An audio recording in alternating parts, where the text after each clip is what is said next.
Bismillahirrahmanirrahim. Assalamualaikum warahmatullahi wabarakatuh. Alhamdulillah wassalatu wassalamu ala Rasulillah wa ala alihi wa sahbihi wa man walah wa la haula wa la quwwata illa billah. Raditu billahi rabba wa bil islami dina wa bi Muhammadin nabiyya wa rasula. Rabbi shrah li sadri wa yassir li amri wa hlul 'uqdatam min lisani yafqahu qawli, amma ba'd. Apa kabar teman-teman? Semoga selalu berada dalam lindungan Allah Subhanahu wa taala. Dan bagi teman-teman yang terdampak oleh wabah ini baik secara langsung ataupun tidak langsung, semoga diberikan ketabahan, selalu diberikan kesehatan, dan yang ditinggalkan oleh saudaranya semoga mendapatkan balasan yang terbaik dari Allah Subhanahu wa taala. Baik teman-teman, sekarang kita masuk ke dalam pertemuan ke-12 dari mata kuliah perbandingan kaidah usul fikih. Yang akan kita bahas pada pertemuan kali ini adalah mengenai sunnah. Bagaimana sunnah itu ternyata bisa menjadi penyebab perbedaan pendapat di antara para ulama. Kan sebenarnya kalau kita pikir pakai logika yang sederhana tapi ternyata salah. Gitu. Rasul itu satu, kenapa kok umatnya nggak jadi satu? Kenapa muncul banyak mazhab? Kenapa ada mazhab Syafi'i, mazhab Hanafi, mazhab Maliki, mazhab Hanbali? Kenapa nggak langsung aja jadi mazhab Rasulullah SAW? Bahkan nggak cuma fikih kan, ternyata dalam akidah juga banyak mazhabnya. Ada aliran Asy'ariyah, ada aliran Maturidiyah, ada aliran Hanabilah, ada juga aliran Mu'tazilah dan Karomiyah dan yang lain. Itu padahal Rasulnya satu, Al-Qur'annya satu, tapi kenapa bisa berbeda pendapat? Selain karena perbedaan dalam kaidah-kaidah yang pernah kita bahas dari pertemuan pertama sampai pertemuan kemarin, salah satunya adalah perbedaan gara-gara sunnah. Bukan sunnahnya yang menjadi penyebab perbedaan. Gimana ya? Usaha manusia atau usaha para ulama untuk memahami hadis. Itulah yang kemudian nanti menjadi penyebab perbedaan pendapat di antara mereka. Nah, kira-kira gitulah. Maka yang akan kita bahas sekarang cuma dua sebenarnya. Yang pertama adalah perbedaan dalam definisi hadis. Definisi sunnah. Sunnah itu apa sih? Ternyata perbedaan definisi tentang sunnah itu menjadi penyebab perbedaan pendapat juga. Selama ini kita ngomongin sunnah kayak gampang aja, tapi ternyata detail pembahasan mengenai definisi sunnah itu. Nah, yang kedua adalah pembahasan mengenai hadis mursal. Apa itu hadis mursal? Terus kemudian kenapa ini bisa menjadi penyebab perbedaan di antara para ulama? Nanti kita akan bahas dalam pertemuan kali ini. Baiklah, kita masuk ke dalam yang pertama, mengenai definisi, ada perbedaan antara ahlu sunnah dan syiah mengenai definisi sunnah. Bahkan jika dikatakan, ya bisa dikatakan bahwasannya inti perbedaan antara kita ahlu sunnah dengan syiah itu adalah gara-gara perbedaan di sini. Ya, selain perbedaan karena imamah, tapi justru yang lebih banyak berakibat pada perbedaan pendapat, khususnya di dalam fikih dan akidah, itu adalah karena sumber hadisnya berbeda. Menurut ahlu sunnah, sunnah adalah ma udhifa ilan nabi sallallahu alaihi wasallam min qaulin aw fi'lin aw takririn. Apa? Ma itu apa? Udhifa yang dinisbatkan ilan nabi sallallahu alaihi wasallam kepada Rasulullah sallallahu alaihi wasallam min qaulin aw fi'lin aw takririn, dari perkataan atau perbuatan ataupun ketetapan. Jadi dengan tiga klasifikasi ini nanti kita akan mengenal ada hadis qauli atau sunnah qauliyah, terus ada sunnah fi'liyah dan ada sunnah takririyah. Sunnah qauliyah itu adalah perkataan Rasul, sunnah fi'liyah itu adalah perbuatan Rasul ketika seorang sahabat meriwayatkan. Contohnya seperti hadis tentang wudu dari Utsman bin Affan. Beliau wudu terus bilang, saya melihat Rasulullah SAW wudu kayak gini. Nah, itu kan berarti itu adalah hadis fi'liyah. Ada juga hadis takririyah. Contohnya seperti ketika ada dua orang sahabat. Ada dua orang sahabat, mereka melakukan perjalanan, lalu kemudian kebetulan ketika masuk waktu sholat, mereka mau sholat, tapi tidak ada air. Hingga akhirnya mereka berdua bertayamum. Akhirnya mereka sholat. Terus kemudian setelah selesai sholat, mereka melakukan perjalanan lagi, ternyata ada air. nggak tahu apakah melihat ada sungai atau melihat ada ternyata turun hujan atau ada sumur atau gimana, nggak tahu. Pokoknya mereka berdua melihat air setelah mereka sholat dengan tayamum tadi. Lalu kemudian yang satu mengulangi sholatnya lagi, yang satu nggak ngulangin. Terus akhirnya ketika mereka balik lagi ke Madinah, lapor kepada Rasulullah SAW, ya Rasul, kejadiannya seperti ini, seperti ini, seperti ini. Terus Rasul berkata kepada orang yang tidak mengulangi sholat, yang sholatnya cuma sekali, asabtas sunnah wa ajza'atka sholatu. Kamu sudah sesuai dengan sunnah dan sholat kamu itu sudah dihargai, ya, sudah diberi ganjaran. Lalu kemudian Rasul berkata kepada orang yang mengulangi sholatnya lagi, lakal ajru marrotain, kamu mendapatkan pahala 2 kali. Itu kan berarti dari kasus itu, 2 orang sahabat ijtihadnya berbeda, yang satu mengulangi sholat, yang satu nggak mengulangi sholat. Dua-duanya sama Rasul diapresiasi. Itu adalah takrir. Hingga akhirnya sekarang kalau kita nggak ada air, terus kita tayamum, terus kita sholat, kita bisa memilih antara mau sholat lagi atau nggak usah sholat lagi karena tadi udah sholat dengan tayamum. Nah, itu adalah salah satu contoh dari hadis takriri atau sunnah takririyah. Nah, ini adalah definisi sunnah menurut Ahlus Sunnah wal Jamaah. Sedangkan definisi sunnah menurut Syiah, perbedaannya ada di sini. Kalau menurut Ahlus Sunnah itu, sunnah adalah berasal dari Rasulullah SAW saja. Sedangkan menurut Syiah, sunnah itu berasal dari Rasulullah SAW juga dengan para imam. Para imam yang 12. Jadi menurut mereka sunnah itu adalah ma'udhifa ila Nabi SAW wal a'immati, dan juga kepada para imam alaihi wassalam, min qaulin au fi'lin au takrir. Jadi perkataan, perbuatan, dan juga ketetapan baik dari Rasulullah SAW dan juga para imam.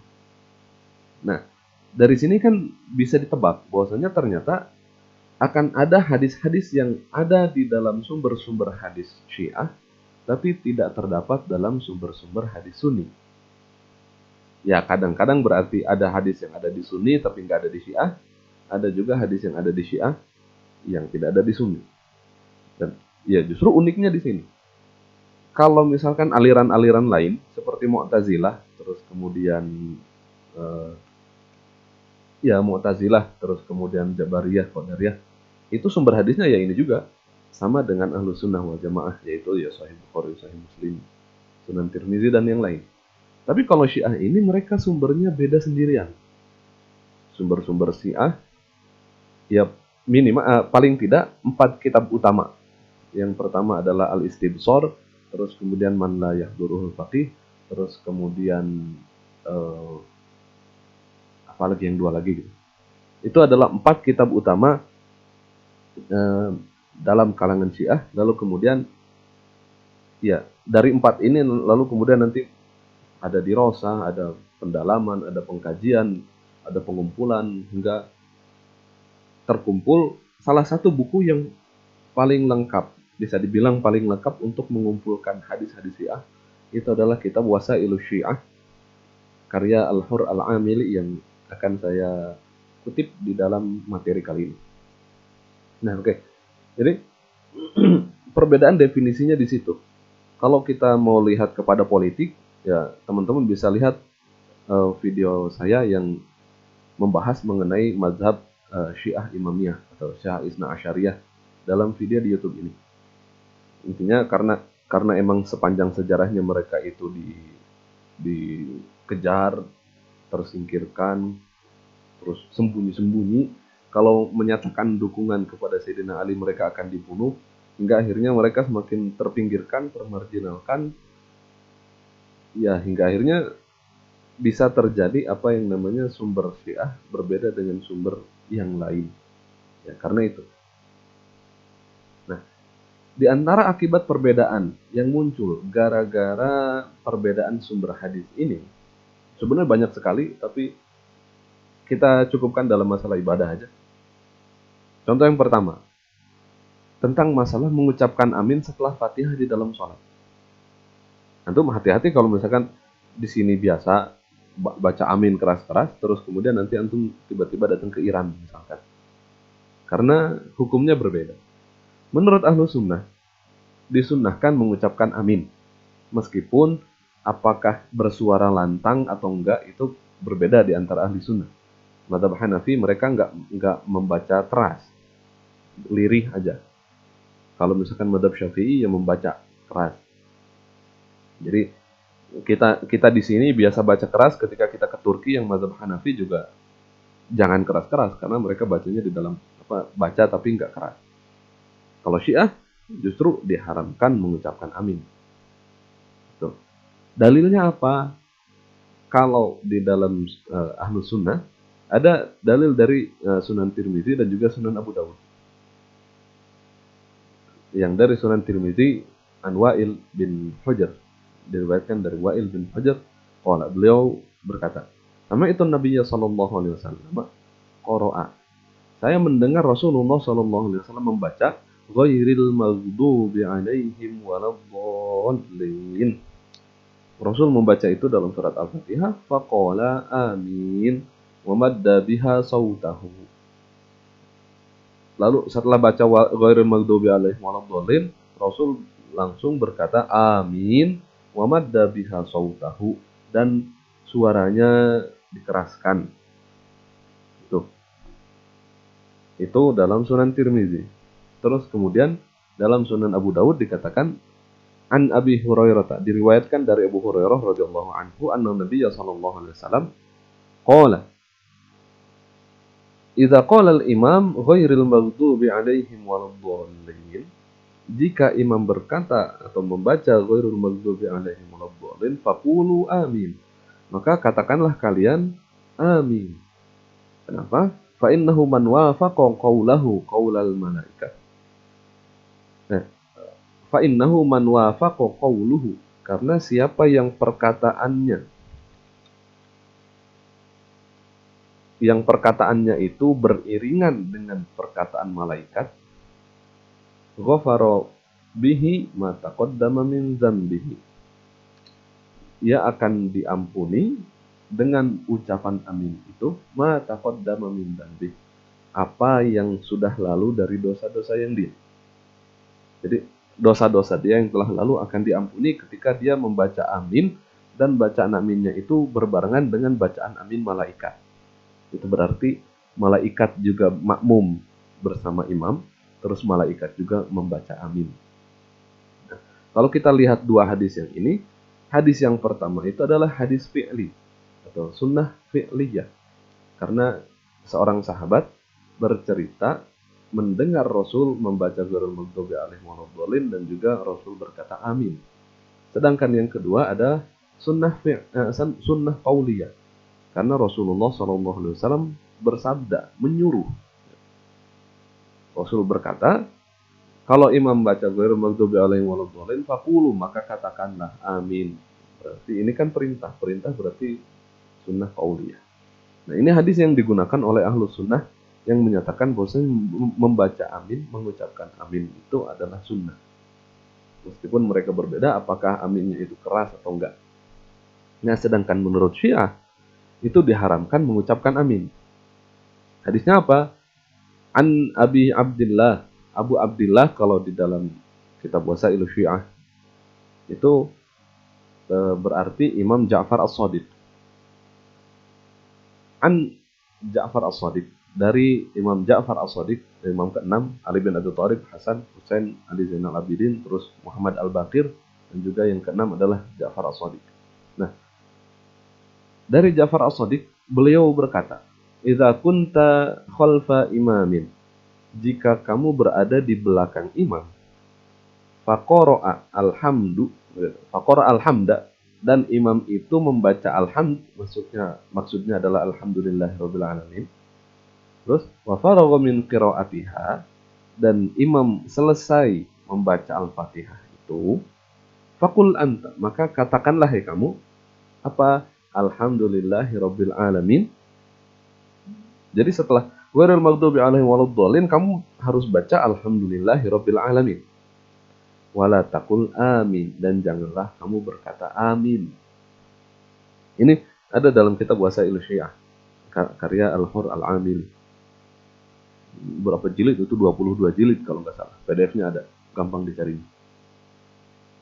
Nah, hadis yang kedua dari An Abi Ja'far, ai Muhammad Al-Baqir, dari Imam Muhammad Al-Baqir alaihissalam. Qala wala taqulanna, janganlah sekali-kali kamu menyatakan. Di sini ada la, di sini la nahyi, terus kemudian di sini ada nun taukid. Berarti ini penekanan, larangan dengan penekanan. Wala taqulanna, janganlah sekali-kali. Idza faragta min qiraatika, jika kamu selesai membaca, maksudnya membaca Al-Fatihah, apa? Amin. Perkataan amin. Fa in syi'ta qulta, kalau kamu mau membaca sesuatu, maka kamu katakan saja apa? Alhamdulillahirabbil alamin. Ya kan? Di sini kalau kita lihat perbedaannya, yang pertama sumbernya adalah dari Rasulullah SAW. Sedangkan yang kedua sumbernya adalah dari para imam. Lalu kemudian kita bisa berspekulasi, bisa jadi hadis yang ada di Sunni ini tidak terdapat di dalam sumber-sumber Syiah. Begitu juga ini tidak terdapat di dalam sumber-sumber Sunni. Ya, iya, karena memang Sunni tidak mengambil hadis, tidak mengambil perkataan Imam Muhammad Al-Baqir dan juga Ja'far As-Shadiq sebagai sunnah. Mereka, Imam Muhammad Al-Baqir dan juga Imam Ja'far As-Shadiq, meskipun mereka hidupnya sezaman dengan Imam Abu Hanifah, sezaman dengan Imam Malik, tapi Ahlus Sunnah menganggap mereka adalah manusia biasa, mujtahid, sama derajatnya seperti Sufyan Tsauri, sama seperti Imam Malik, sama seperti Sufyan bin Uyainah. Derajatnya sama. Tidak sebagaimana orang Syiah yang memandang mereka tidak hanya sebagai ulama, tapi juga seorang imam, seorang khalifah, dan juga seorang syariah. Perkataannya adalah perkataan syariat. Nah, itu perbedaan antara Sunni dan Syiah. Ini salah contoh pertama dari perbedaan gara-gara perbedaan definisi sunnah. Perbedaan kedua yang muncul gara-gara perbedaan definisi tentang sunnah adalah mengenai tempat sujud ketika sholat. Menurut Ahlus Sunnah, ketika sujud kita boleh sujud di atas alas, nggak harus di atas tanah, tapi boleh di atas alas apapun. Ketika kebetulan alas kita itu sejadah, kain, ya berarti kita sholat di atas kain. Kalau misalkan kita di atas lantai tehel, ya berarti tehel, keramik. Atau di atas marmer, kita di atas marmer berarti. Kalau misalkan kebetulan lantainya adalah kayu, ya kita boleh sholat di atas lantai kayu. Itu menurut Ahlus Sunnah wal Jamaah. Sedangkan menurut Syiah, menurut mereka, sujud itu hanya boleh di atas tanah atau tumbuhan. Itu hanya boleh di atas tanah atau tumbuhan. Saya nggak tahu apakah tehel ini termasuk tanah hingga akhirnya mereka boleh sholat di situ atau enggak. Yang penting mereka menyatakan nggak boleh sholat di atas kain, nggak boleh pakai sejadah. Sujudnya harus di atas tanah. Ya, bahkan dari situ berkembang lagi tanah yang paling suci apa? Tanah yang paling suci adalah tanah Karbala. Hingga akhirnya ada ya tanah yang sengaja dijual, tanah Karbala yang kemudian dijadikan tempat sujud. Mungkin besarannya sebesar apa ya? Sebesar telapak tangan mungkin, sebesar telapak tangan yang kemudian nanti untuk tempat sujud. Kalau sujud di situ. Jadi sholat di atas karpet biasa, tapi jidatnya nanti sujudnya ke atas itu. Nah, itu perbedaan antara ahli sunnah dengan Syiah dalam masalah tempat sujud. Dalilnya apa? Kalau menurut ahli sunnah, ada diriwayatkan oleh Imam Muslim dari Sayyidina Anas bin Malik. Anas bin Malik ini adalah abdi dalamnya Rasul. Kalau antum ada yang dulu mesantren, ya mesantren ada santri dalam. Santri yang tugasnya membantu keluarga kiai. Kalau di kerajaan, keraton ada abdi dalam. Ya abdi dalam yang kerjanya sehari-hari ya bantuin keluarga kerajaan. Nah, Anas bin Malik itu adalah khodim Rasulullah SAW. Beliau adalah pembantu Rasul, ya abdi dalamnya, santri dalamnya. Karena meskipun Anas bin Malik itu bertugas sebagai pembantu, tapi beliau juga menyerap ilmu dari Rasulullah SAW. Ini barokahnya di situ. Hingga akhirnya kenapa ada santri yang ingin menjadi apa? Yang rela untuk menjadi santri dalamnya kiai, ya mencontoh Anas bin Malik yang selalu bolak-balik di rumah Rasul, membantu segala macam kebutuhan Rasul, mendengar apapun kata Rasul, hingga akhirnya beliau menjadi ulama, menyebarkan apa yang diucapkan oleh Rasul. Nah, Anas bin Malik ini, beliau bercerita, karena Rasulullah SAW ahsanan nasi khuluqan. Rasul itu adalah manusia yang akhlaknya paling baik. Karena emang Rasul nggak pernah marahin Anas bin Malik, kalaupun Anas bin Malik melakukan kesalahan. Farubbama tahdurus sholatu wa huwa fi baitina. Kadang-kadang datang waktu sholat wa huwa fi baitina. Dan kebetulan Rasul lagi ada di rumah kita, rumah kami. Akhirnya fayamuru bil bisati alladzi tahtahu fayuknasu. Akhirnya Rasulullah SAW fayamuru bil bisat, memerintahkan ini si tikar yang kebetulan lagi alladzi tahtahu, yang kebetulan lagi ada di bawah. Ya, tikar yang lagi digelar di situ, fayuknasu, itu biar disapu. Summa yumdohu, lalu kemudian si tikar itu dicipratin air. Summa ya'ummu Rasulullah SAW, lalu kemudian Rasul mengimami sholat. Wa naqumu khalfahu, dan kami berdiri di belakang Rasul. Fa yusalli bina, dan Rasul sholat bersama kami. Jadi Rasul jadi imam, kami Anas bin Malik dan keluarganya menjadi makmum. Wa kana bisaltuhum min jaridin nakhli, dan kebetulan si tikarnya itu berasal dari daun-daunan nakhl, daun-daunan kurma. Nah, dari sini kita mengetahui bahwasanya ya yang namanya sujud boleh di atas bisalt yang berasal dari jaridin nakhl.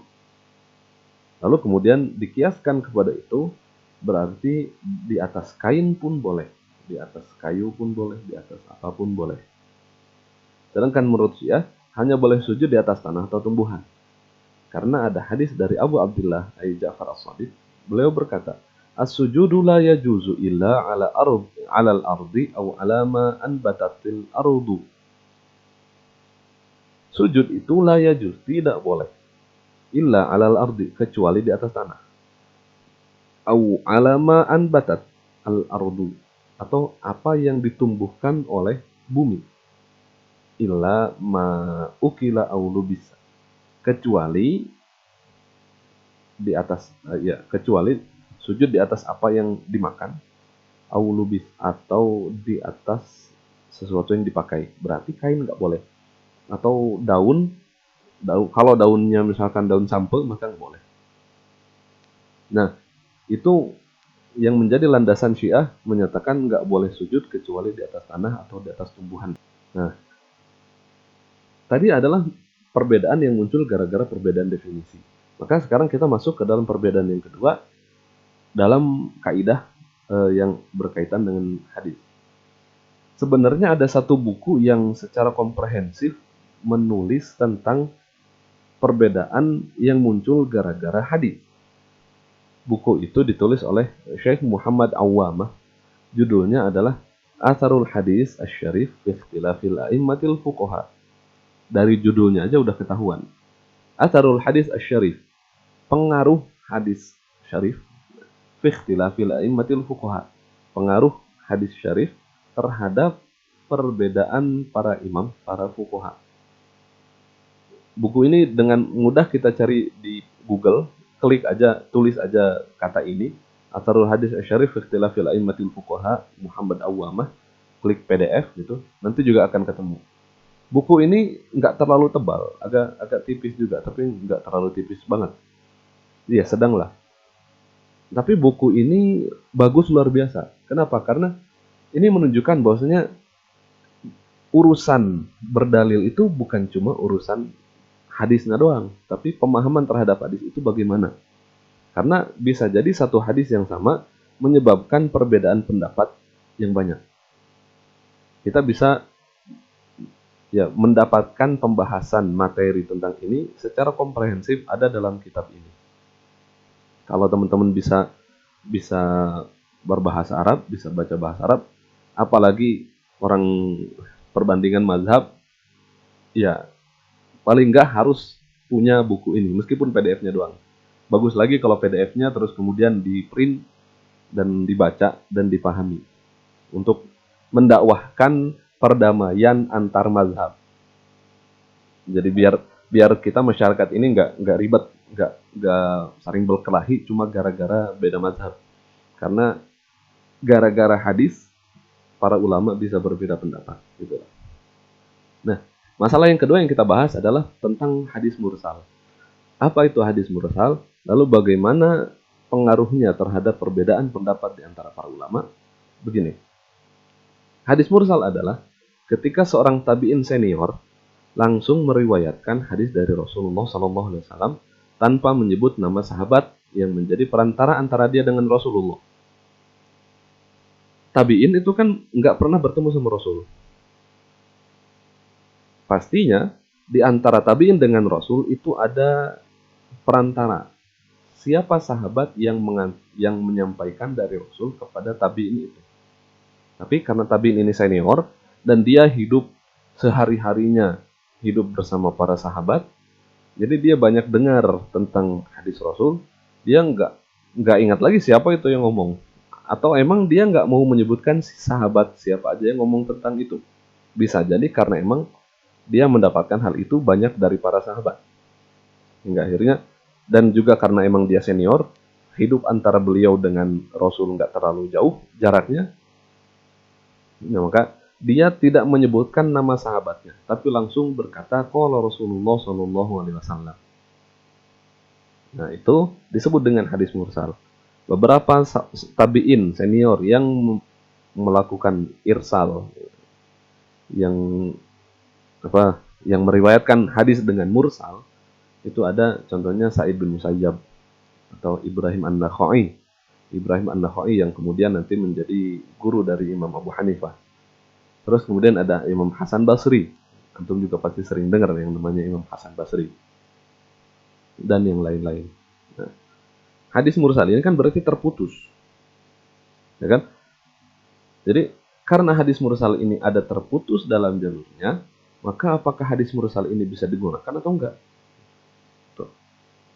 Menurut mayoritas ahli hadis, mereka menyatakan bahwasanya hadis mursal itu tidak boleh dijadikan hujjah.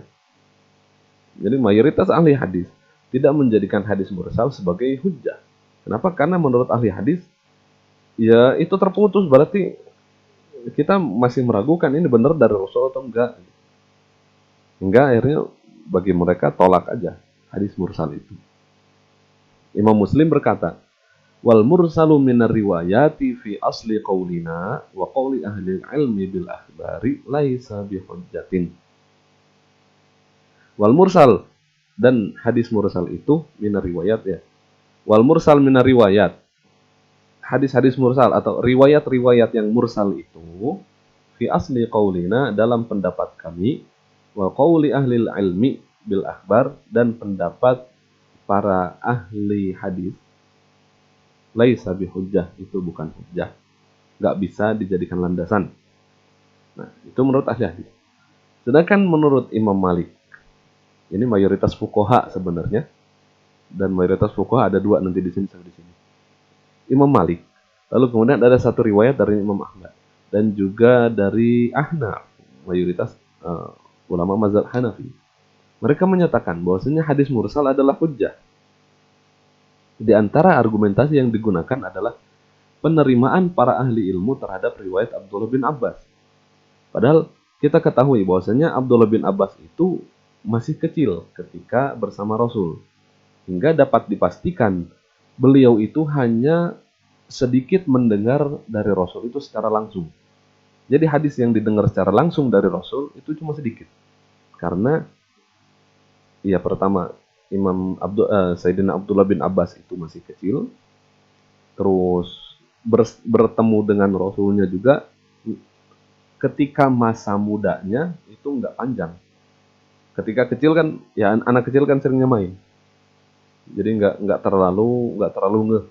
Terus kemudian ketika sudah tamyiz, ketika sudah bisa membedakan, sudah bisa menghafal, barulah beliau bisa menghafal perkataan Rasul. Nah, jarak itu terus kemudian Rasul keburu wafat. Nah, atas dasar ini, karena para ahli ilmu itu mereka menerima riwayat dari Abdullah bin Abbas, padahal dapat dipastikan beliau hanya sedikit mendengar langsung dari Rasul, maka atas dasar ini mereka menerima bahwasanya hadis mursal adalah hujjah. Nah, itu pendapat kedua. Pendapat ketiga, Imam Syafi'i menyatakan, beliau mengambil posisi di tengah antara fuqaha dengan ahlul hadis. Fuqaha menyatakan, ya jumhur fuqaha menyatakan mursal dapat diterima gitu aja. Ahli hadis menyatakan nggak boleh diterima. Imam Syafi'i ngambil jalan tengah. Beliau memberikan syarat agar hadis mursal dapat diterima. Nah, yaitu salah satu di antara syarat ini. Yang pertama, mursal itu adalah mursal sahabi. Itu pasti diterima. Kayak tadi Abdullah bin Abbas tahu-tahu berkata tentang suatu kejadian di masa Makkiyah ketika Rasul di Mekah. Ibnu Abbas cerita. Ibnu Abbas masih kecil ketika di Mekah, beliau nggak tahu. Nah, ketika beliau menceritakan tentang suatu kejadian yang mana itu terjadinya di Mekah, nah itu berarti itu adalah mursal. Bisa dipastikan ada perantara antara Abdullah bin Abbas dengan Rasulullah SAW, tapi nggak disebutin. Tuh. Terus syarat yang kedua, mursal itu didukung oleh jalur lain yang musnad.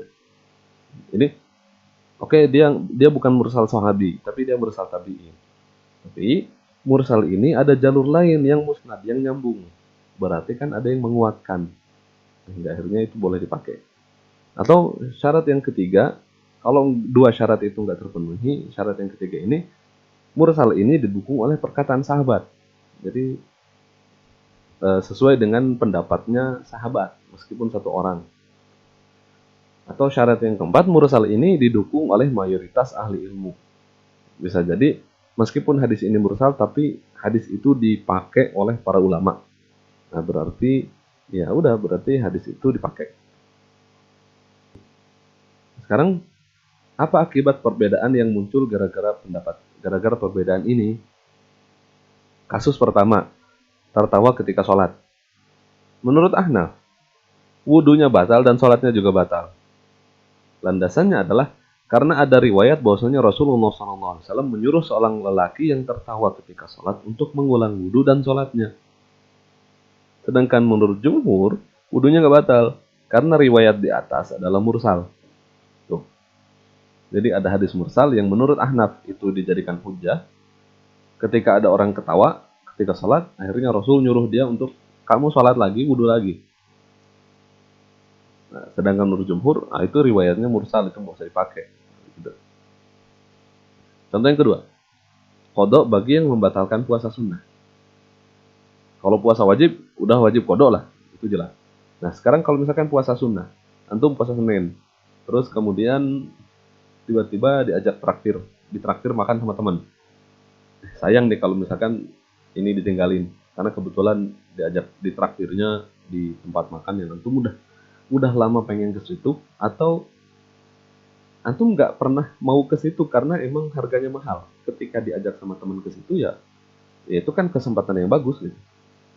Meskipun antum puasa, akhirnya antum batalin tuh puasa. Nah, dalam kasus seperti ini, ketika puasa sunat terus kemudian dibatalkan, apakah wajib qada atau enggak? Nah, menurut Ahnaf dan Imam Malik, mereka menyatakan bahwasanya wajib qada bagi yang membatalkan puasa sunnah. Landasannya adalah hadis yang diriwayatkan dari Ibnu Syihab Az-Zuhri. Beliau adalah seorang tabi'in. Bahwasanya Rasulullah SAW berkata kepada Aisyah ketika ia dan Hafsah membatalkan puasa. Rasul berkata kepada Aisyah dan Hafsah radhiyallahu anhuma, "Iqdiya yauman makanahu." Kodoklah satu hari makanahu, untuk menggantikan puasa yang hari ini. Itu menurut Ahnaf dan Imam Malik.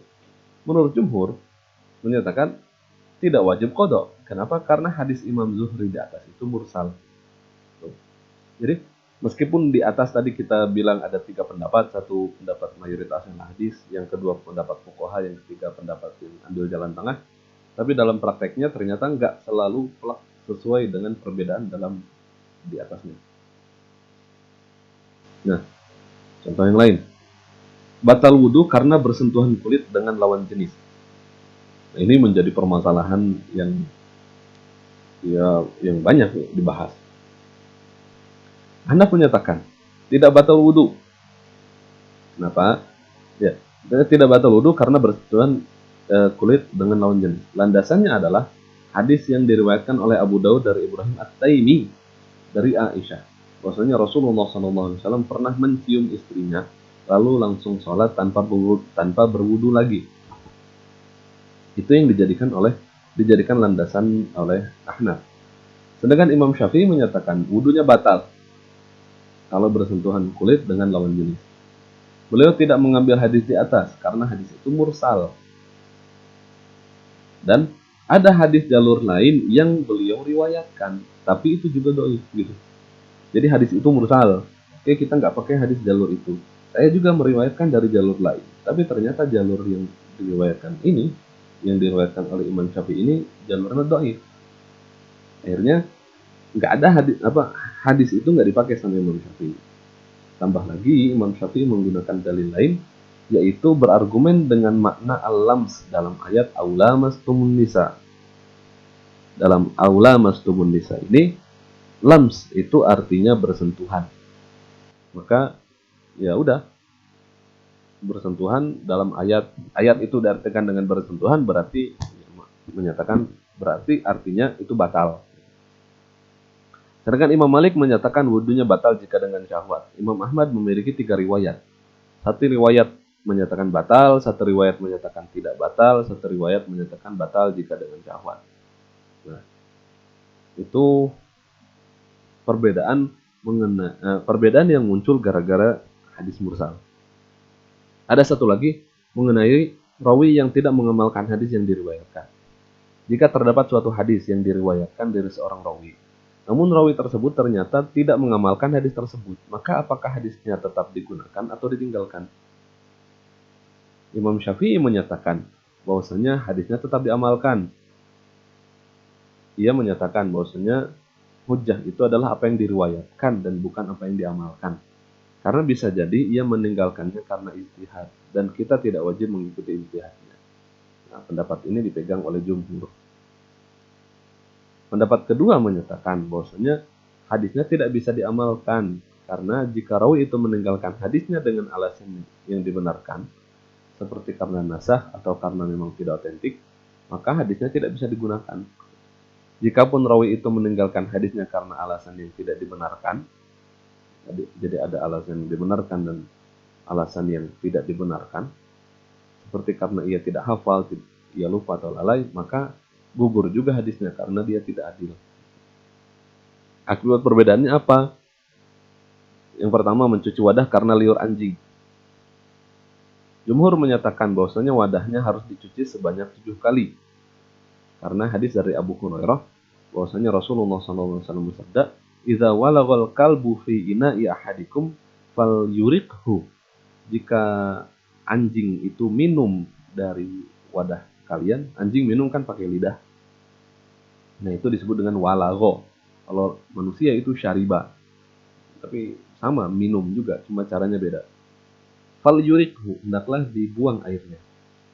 Tsummal yaghsilhu sab'a marratin, dan hendaklah dia mencucinya berapa kali? 7 kali. Nah, sedangkan menurut Ahnaf, mereka menyatakan bahwasanya wadahnya cukup dicuci sebanyak 3 kali aja. Hal itu dilandasi atas riwayat dari Imam Tahawi dan Imam Daruqutni dari Abu Hurairah. Bahwasanya ia mencuci wadahnya itu sebanyak 3 kali. Jadi di sini Ada riwayat dari Abu Hurairah yang menyatakan 3 kali. Kalau di sini menyatakan 7 kali dari Abu Hurairah juga. Nah, jadi yang diambil yang mana? Ketika ada 2 riwayat dari orang yang sama, yang satu dari Abu Hurairah, yang kedua dari Abu Hurairah juga, ya kan berarti ada yang benar dan ada yang ya harus milih salah satu kan ketika datang dari 2 orang. Nah, ternyata kalau misalkan di hadis ini adalah